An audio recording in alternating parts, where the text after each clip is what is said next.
Thank you very much for being here. We have largely an energy group today. We're looking to be very energy dominant, and we will be in a very short order. These are great professionals, but before we do that, we'll be signing an executive order having to do with COVID and schools. Lindsay? Yep. So this first executive order, it prohibits federal funding for COVID-19 mandates, vaccine mandates in schools. Okay, and that will meaning they want to clear that up, Yep. the discrepancy. So any schools that require students to be vaccinated with COVID-19 shot, then there's no more federal funding. So. Okay.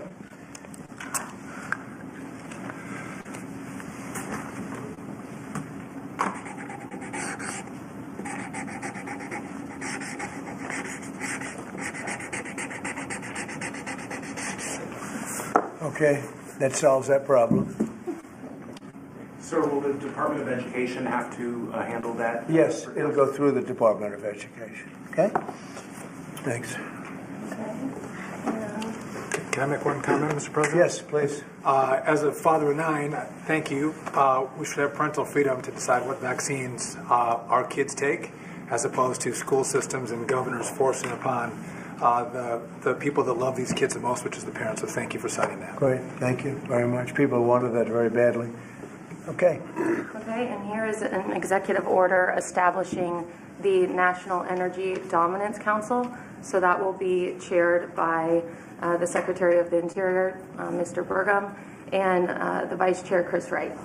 And so this will reduce costs with respect to energy, establish American independence with energy, and also unleash energy dominance. Good, thank you. And this is a big deal. We have more energy than any other country, and now we're unleashing it, to put it nicely. And I'd like to ask Doug, you're going to be heading it up. You and Chris, would you say a few words about it, please? Yeah, absolutely, sir. Good afternoon. President Trump wisely understood that under the Biden administration, there was a war against American energy, and today that war officially has ended. President Trump on day one declared a national energy emergency. And this is a real emergency because under the Biden administration restricted the production of oil and gas. Production's still coming, but when you stop holding leases, when you take 625 million acres of land out of ocean land, out of production possibilities through an executive order, you're really restricting the balance sheet of America. But today, as President Trump said, this is unleashed. The National Energy Dominance Council will be made up, all the folks that are standing beside me here, other cabinet leaders, and many more, represent President Trump's wise decision that we need a whole-of-government approach to unwind. The Biden administration had a whole-of-government approach that had the war against U.S. energy. Now we need to turn that around 180 degrees and unleash that potential. We've got to unleash it from the Gulf of America all the way up to Alaska. We have amazing resources in this country, and we haven't been getting a return on them. Many of these are under public lands. The interior has 500 million acres of surface, 700 million acres of subsurface minerals, critical minerals, and offshore close to 2 billion acres. And that balance sheet is the biggest balance sheet in the world, and it's been completely underutilized. Everybody knows we have 36 trillion in debt as a country, but no one knows how many hundreds of trillions of dollars of assets we have. And President Trump is asking us to go get a return on that investment for the American people. And with that, we're going to have prosperity at home with lower prices, and we're also going to have peace abroad. Because the wars that we've been engaged in, or our allies have been fighting over the past few years, have been funded by the oil sales of our adversaries. So we have an opportunity, and we also are in an AI arms race with China. The only way we win that is with more electricity. And we also have an energy emergency in terms of electricity. Too much intermittent, unreliable, not enough base load. We've been shutting down the base load that we have. President Trump is going to reverse that, and it's going to allow us to win the AI arms race, which is the most important thing that we have to do relative to our future. So with that, I want to say again, thank you to President Trump, and I want to thank my fellow members of the Energy Council here. I'm going to kick it over to the Vice Chair, Chris Wright, who's the Secretary of the Department of Energy. Thank you, Secretary Burgum. Today is truly a great day for our country today. And Secretary Burgum laid out so many of the problems the last 4 years. If you put barriers in front of energy, you make it more expensive, you make it less reliable, you make it harder to do business here, and harder for our consumers to pay their bills. With this fantastic action from our president, we now have authority across the government to lean in to fix these problems. And I'll start out with one specific right away. This morning, I signed our first LNG export license, unpausing the pause in action. The Commonwealth LNG project that'll be on the Gulf Coast in Louisiana is now officially ready to go. This will be a large construction project for American workers. It'll draw demand for more American energy production that'll be shipped overseas to our allies. Many more of those to come. We're also working aggressively to roll back standards that have made appliances more expensive for Americans, and dishwashers that take 2 hours long and don't get your dishes clean. Nobody likes that. That's about standing in the way.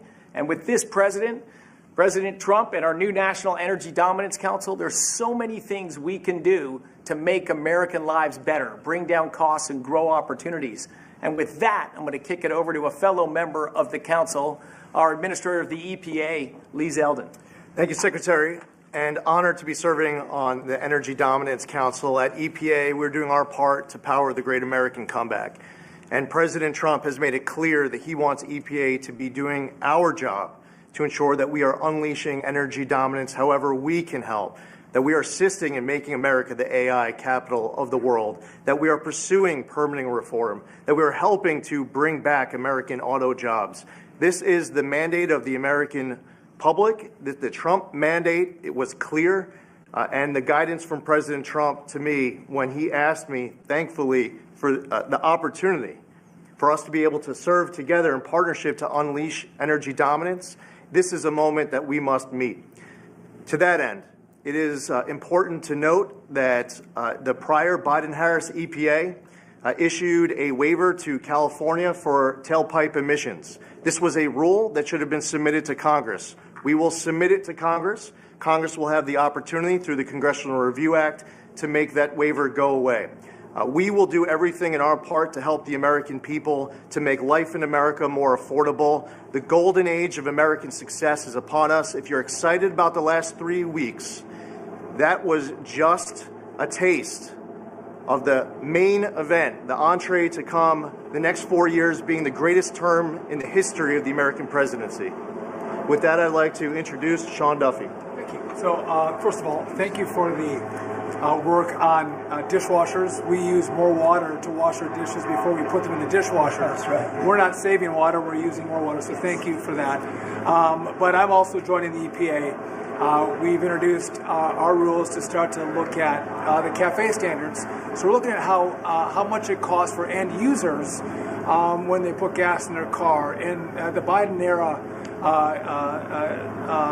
standards are costing billions of dollars in taxes and carbon credits, which drive up the cost of vehicles. And so we're going to remedy that, rectify it, and make sure we're bringing down the cost of a car, number one. Number two, if I could just mention, Mr. President, per your direction, we are going to move forward with a permitting process for the Texas Gulf Link deep water port, making sure we can move energy in and out of the country. So that was held up for 5 years. And it was stonewalled, bureaucrats got in the way. We're now going to move forward with that, making sure we have great oil infrastructure in the country. Great, thanks. And Howard Lutnick? Yes. So, the nanny state, you're feeling the end of the nanny state, from straws made of paper to regulation endlessly harming Americans and holding us back. It slows down our production and manufacturing, which we were talking about with the Prime Minister of India yesterday. You're hearing that about energy dominance. It's going to go away. We're going to care about Americans. The Trump administration and this president cares about Americans, and you're going to feel it change. You're going to feel the price of energy coming down. You're going to feel prices coming down. You're going to feel an explosion. The golden age of manufacturing of America has always been there. It's just been stifled by regulation, and that time is over. Thank you very much, Howard. Please. Mr. President, I just want to say that you've built such an incredible team, and Secretary and Chairman Burgum, that he's been working on this his whole life. And so what I expect you to see, sir, is action as early as next week that is going to shock people about how good it is for Americans. And so thank you for your leadership, sir. Thank you very much, Kevin. And we are also working on a project that has been under wraps for 20 years. Everybody wanted it. It's been held up by New York. It's a pipeline that will bring down the energy prices in New York and in all of New England by 50, 60, 70%. It should have been done years ago. We'll be speaking to New York, and the New York is actually the biggest beneficiary because their energy costs are very high. This will reduce them very substantially. But all of the governors want this to happen, and I think it's going to happen. It's now going to happen. It's something that's would rather not have to go eminent domain. We'll do that if we have to in New York, but hopefully we won't have to do that. This again will bring down energy prices in New England by numbers that nobody can even believe, probably 50, 60%, maybe even more than that. A lot of them don't even pay energy because they have no energy. They use logs. They go out and they cut down a tree. It's really a terrible situation. So we're going to get this done, and we can have it done once we start construction. We're looking at anywhere from 9 to 12 months, if you can believe it. It's going to go very rapidly. The other thing I'd like Doug to mention, the 635 million acres that Biden so viciously took out of our net worth. If you look at it from the standpoint of a company, you talk about net worth. They've destroyed our net worth. We're putting it back. It will be back as of this afternoon. And Doug, could you mention that? All of the millions and millions of acres that he just handed back to nobody. The executive order by President Biden that wiped out these trillions from our balance sheet. President Trump signed an executive order instructing me as the Secretary of Interior to unban that ban, and that's been accomplished. And so those are back on the U.S. balance sheet. Okay. Sorry, which one is that? The 625 million acres of offshore that was banned from further lease sales. Further anything. And 625 million acres is Right. 1/3 the size of the lower 48 that was taken off our balance sheet. It's back on there now. President Trump cares about the American people. He knows that these public lands belong to the public. They don't belong to Washington bureaucrats from the prior administration. And we're going to make sure that we get a return on investment for the American people. The amount of money that he took off our balance sheet, if you look at it as a balance sheet, it was incalculable. Nobody's ever seen anything like it. And he did that, I guess, in the last few days of the administration. He just wiped it out. 635 million acres, which if you sit down and look, it's like that's a major part of the ocean. And he just gave it away and took it away. And fortunately, it wasn't done with an act of Congress or anything. And we did it in a, I think, very abbreviated, very quick, and very legal procedure. And it's now back on our balance sheet. It's back as part of our country. What they did was so horrible. It was just a terrible thing to do, an unbelievable thing to do. Also, they mentioned dishwashers and sinks and showers and the whole thing. We're going to get rid of those restrictions. You have many places where they have water. They have so much water they don't know what to do with it. But people buy a house, they turn on the sink and water barely comes out. They take a shower, water barely comes out. And it's an unnecessary restriction. And basically, I think we're going to be going back to the Trump rule. We had it, and everybody was happy. And then these people came in and they restricted it again. So we're going back, and we'll get it approved by Congress. In addition, we'll get it approved by Congress. So for 4 years, it's good, but we're going to get it permanently taken care of. And again, very environmentally friendly. But we want to be able to, when somebody turns on a sink to wash their hands or presses the button for a dishwasher, and there's barely enough water there's no water. And you know what they do? They press the button 10 times. They run it 10 times. So it ends up costing a lot more. So I know you're working on that. And where are we on that? We're working closely with the Department of Energy with regards to rules that were enacted during the Biden administration. Inside of the EPA, we are overhauling the WaterSense standards that are there to update them for the American people, to bring down cost of living and combat inflation, and just pursue common sense. Good. Well, we have more oil and gas than anybody else in the world. We're opening up ANWR again. As you know, we got something. Ronald Reagan couldn't do it. No president was able to do it. I got it. And the first week in office, the Biden administration terminated that. ANWR is the biggest site, probably bigger than Saudi Arabia. We don't know yet, but it's of that size or bigger. And we hit gold, and I call it liquid gold, but we hit gold, and for whatever reason, they terminated it, and we were just ready to start utilizing it. This could take care of all of Asia, energy-wise, very close to Japan. In fact, Japan wants to go and be our partner doing the pipeline going right into the ships. So they expressed tremendous interest. So did Prime Minister Modi of India. And just in closing, both Prime Minister Modi and the Prime Minister of Japan, both very good people, they said we couldn't make a deal. We couldn't get any energy. I mean, you wonder what was going on with our country. They couldn't make a deal to get any energy from the Biden administration. They just couldn't do it. There was nobody to deal with. They didn't know how to go about it.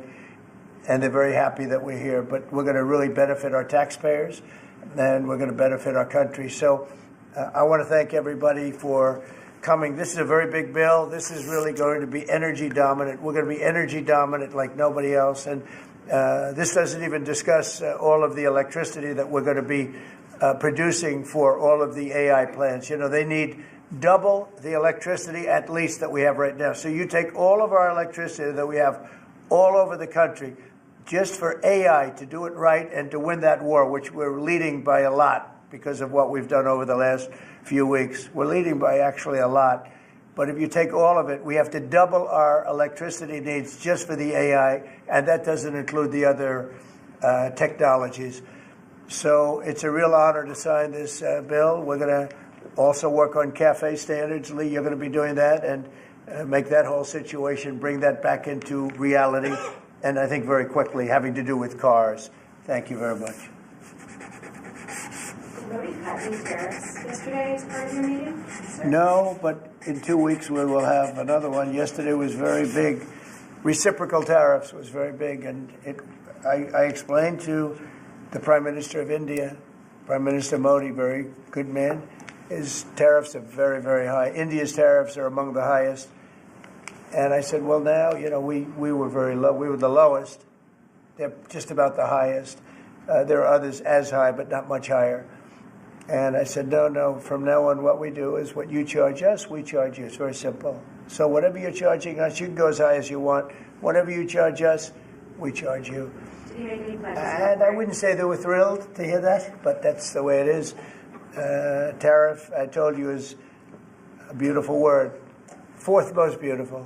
Did you make any pledges about BRICS nations not undermining the dollar? You had threatened 100% Yeah. tariffs. The BRICS nations, I think that's breaking up very rapidly. We said that if they're going to go and do anything to undermine the dollar, that includes China.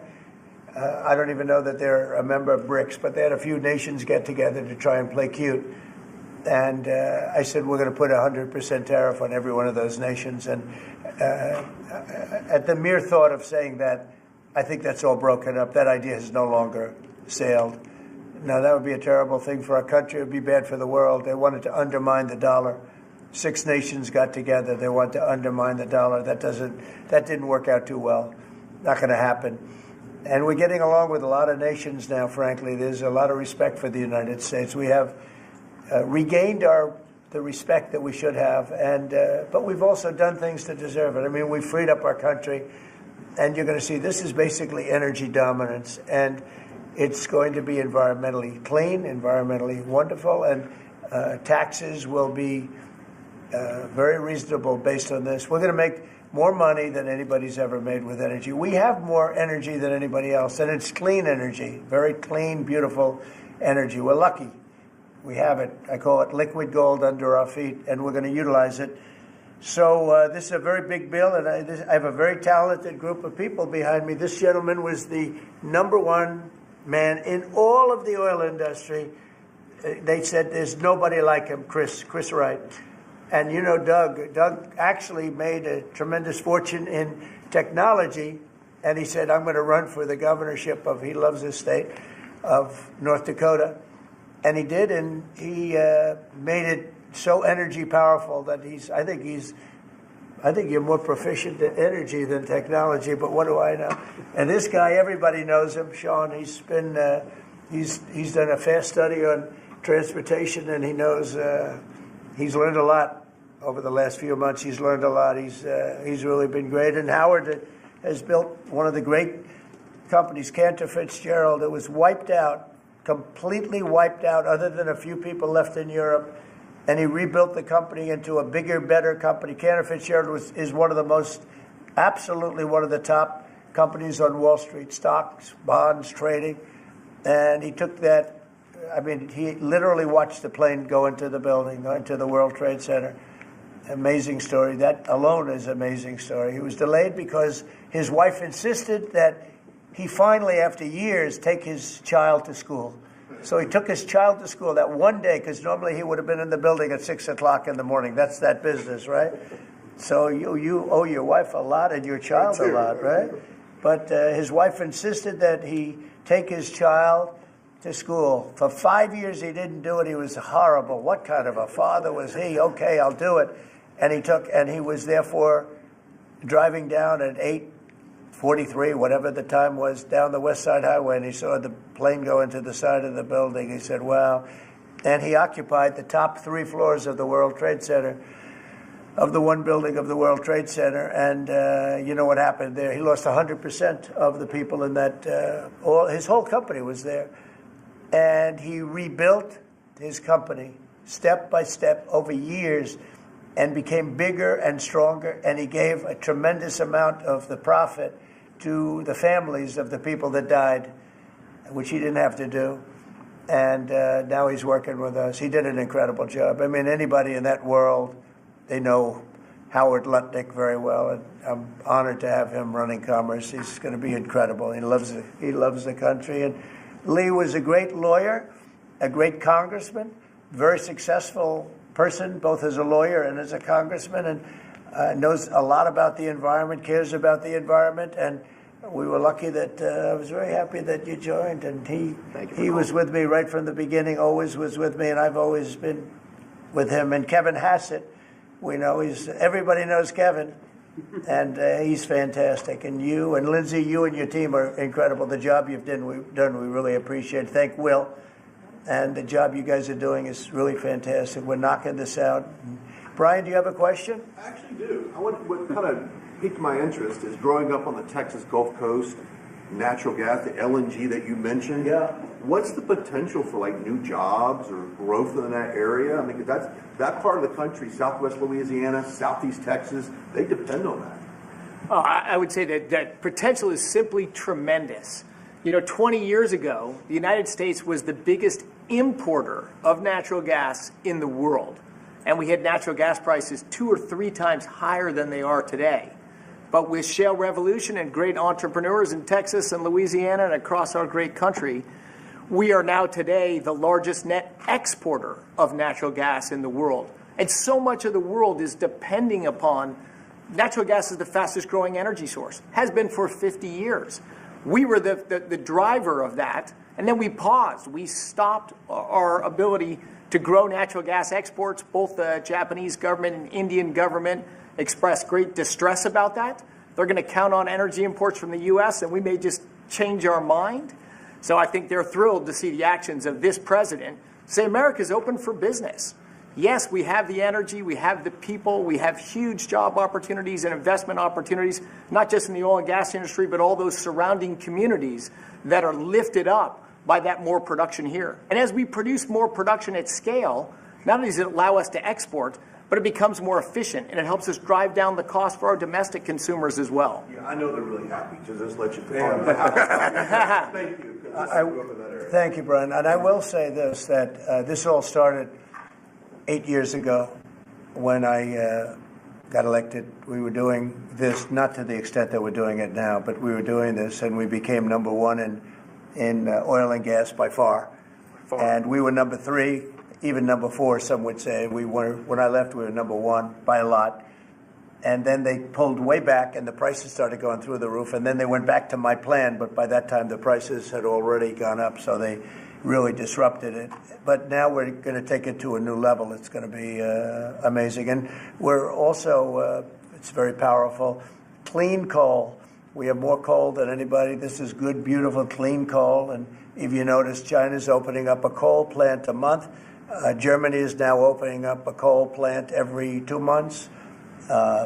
Very powerful. It's probably the most powerful source of energy in terms of generation of electricity and other things. And we're going to utilize our good, clean, beautiful coal and oil and gas. We have more than anybody of everything, and we're going to take advantage of it. And I appreciate everybody being here. Mr. President, can I ask you, sir, about what's happening in Munich? Senator Roger Wicker shepherded Defense Secretary Hegseth through his confirmation. He got him through that process, and then he had some tough words for him overseas. He said it was a rookie mistake for Secretary Hegseth to outline what would or would not happen as far as Ukraine's membership in NATO goes. And then I haven't heard that. I mean, Roger's a very good friend of mine, and Peter's obviously, he's been doing a great job. Did you know I haven't heard. Let me look at it. You tell me something. I have not heard the about. question I had is, were you aware of what Secretary Hegseth was going to say in his speech at NATO? Generally speaking, yeah. Generally speaking, I was. So I'll speak to Roger. I'll speak to Pete. I'll find out. Mr. President, the Energy Dominance Council, that's for all forms of energy? Does that include All wind and solar? forms of energy, yep. And the pipeline you mentioned, sir, is that Constitution Pipeline in New York? Yes. Can you, is that the I project? believe that's so, right? finished? Yeah, that's what it is. And, you know, they've been trying to get it for 20 years. And what it means is for New York, upstate New York, and even everywhere in New York, also other states, but in particular New England, that New England will now, I think, will cut the energy prices, and big cuts in New York too, but cut the energy prices literally in half. We have the permits. We have permits that just about everything we need a New York permit, and I would imagine they want to do because their energy prices will come down so far. And it's a lot of jobs for New York. It's a great thing for New York. Everybody wants it. We'll be meeting with the various governors, Governor of New York, and the other governors too. And we can have it built in about 9 months, and let's say 1 year, but we can actually have it built in pretty close to 9 months. It's all set.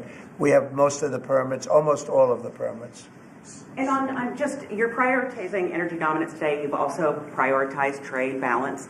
The oil industry is a little worried about the steel tariffs. I mean, they put 20,000 feet steel in the ground at a well. How will you balance that? Is there a possibility? You're talking about steel and aluminum. Indeed, steel tariffs. So the steel, I saved the steel industry in my first term by putting on tariffs because China was dumping massive amounts of steel. Others also, but mostly China. And I put very substantial, we took in $600 billion worth of tariffs from China. No other president's taken up, literally haven't gotten 10 cents from China, not 10 cents. And hundreds of billions of dollars came in from China. And they understood it. They understood what I did. But the dumping stopped. And had I not done that, you wouldn't have one steel mill, I think I can say, not one steel mill operating in this country.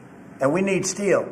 We need steel. I mean, there are some things you have to have, and steel is one of them for military, etc. So I think steel is going to be very strong.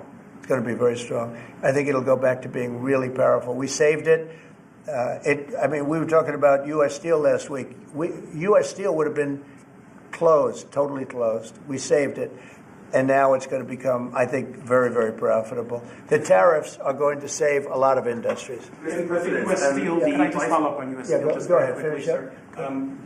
If the Japanese company that's interested in U.S. Steel wants to take a minority stake as opposed to full ownership, is a that minority fine? stake I wouldn't mind greatly, but what they're doing right now is they're going to be investors, and they're going to be investing in, I think, debt and various other things. But we didn't want to let U.S. Steel go to a foreign company.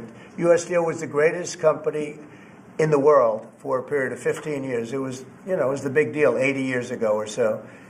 And psychologically, we can't even think about letting that happen. But what is going to happen, and we've already seen it, you see it in the stock price, with the tariffs, U.S. Steel is going to be a real powerhouse again. Mr. President, if I could just follow up on Jackie's question about Munich.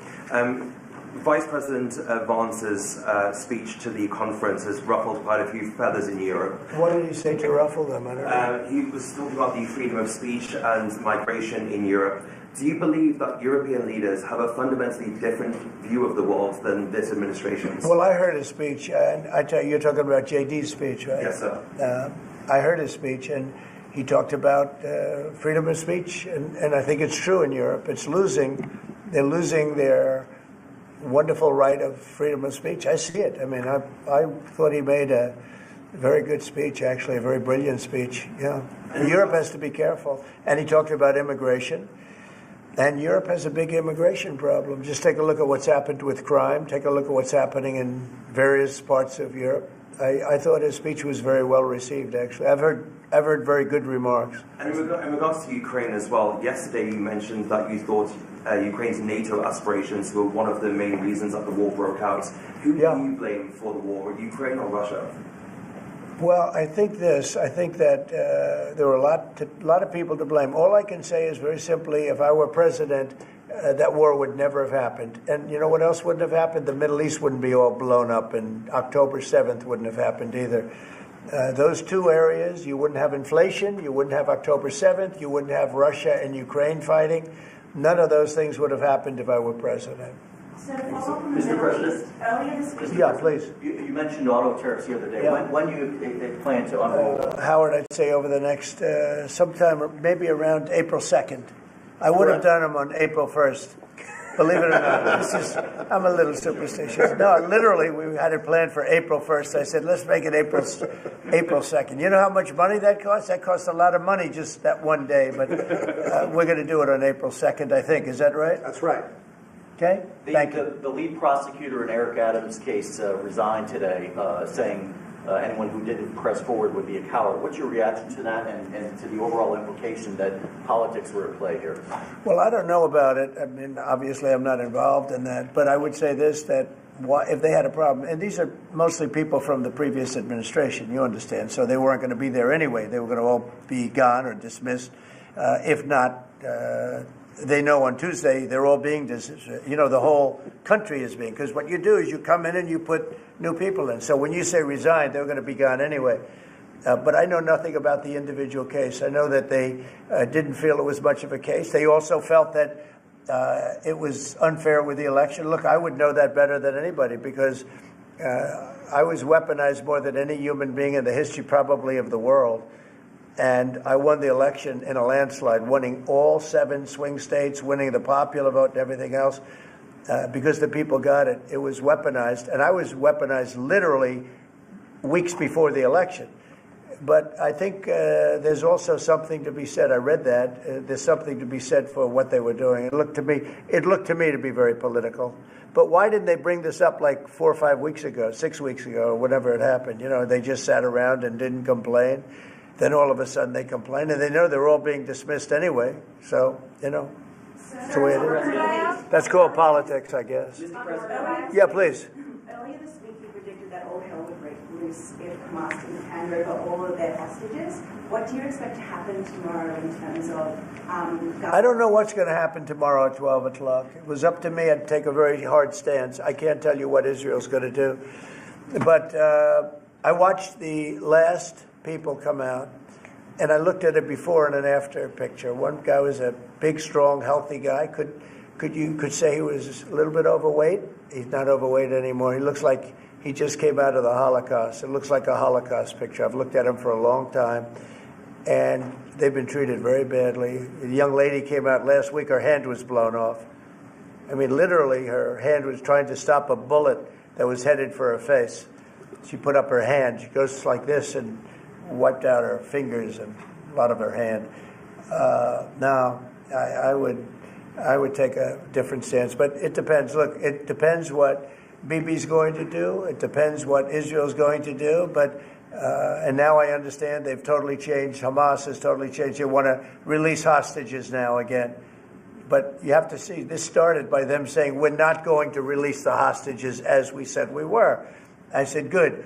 You have till 12 o'clock on Saturday, which is tomorrow at 12 o'clock to do it.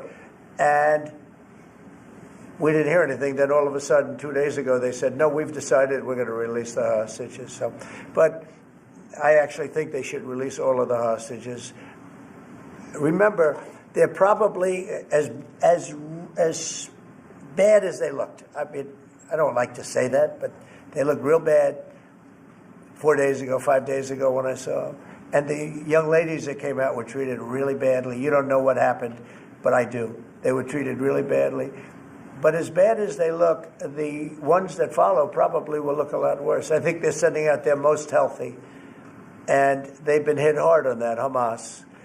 So they probably didn't want to release. But they changed their mind. I said 12 o'clock tomorrow, and all of a sudden, 2 days ago, yesterday, they said they're going back to releasing. But this all started by them saying, we are not going to release any more hostages. And then yesterday they said they are going to release the hostages. But I think they should release all of the hostages. About 75,000 workers took this deferred resignation. It's a little bit short of the 5 to 10% goal you were hoping to hit. Do you think you'll have to make up the rest of that number in layoffs? No, look, that's 75,000 more than we would have had. And nobody knows what that final number is, because in the end, I think a lot of people aren't going to show up to work. A lot of people, they got used to staying home and quote, working. But, I wonder if they had other jobs or other things. They have a lot of problems with that. No, 75,000 is a lot of people. And we paid them well. We gave them a lot of months of severance pay, if you call it that.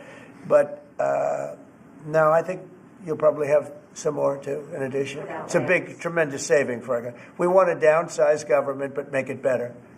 Run it better. But downstairs, yeah, please. So may I ask about the UK? I understand that you had a phone call with Keir Starmer yesterday. I did. I just signed a letter to him. He asked for a meeting, and I agreed to the meeting. We're going to have a friendly meeting. Very good. We have a lot of good things going on. But he asked to come and see me, and I just accepted his asking. Do you have a date for that, sir? And what do you hope Very soon. I think he wants to come next week or the week after. And what do you hope to discuss? I don't know. It was his request, not mine. But I've met him twice already. We get along very well. He's a very nice guy. Thank you very much, everybody. Thank you. Thank you very much. Appreciate it. Thank you, Brian. Thank you, press. Thank you. Thank you, press. Thank you, press. Thank you, sir. Thank you. Thank you. Thank you, sir. Thank you. Good job.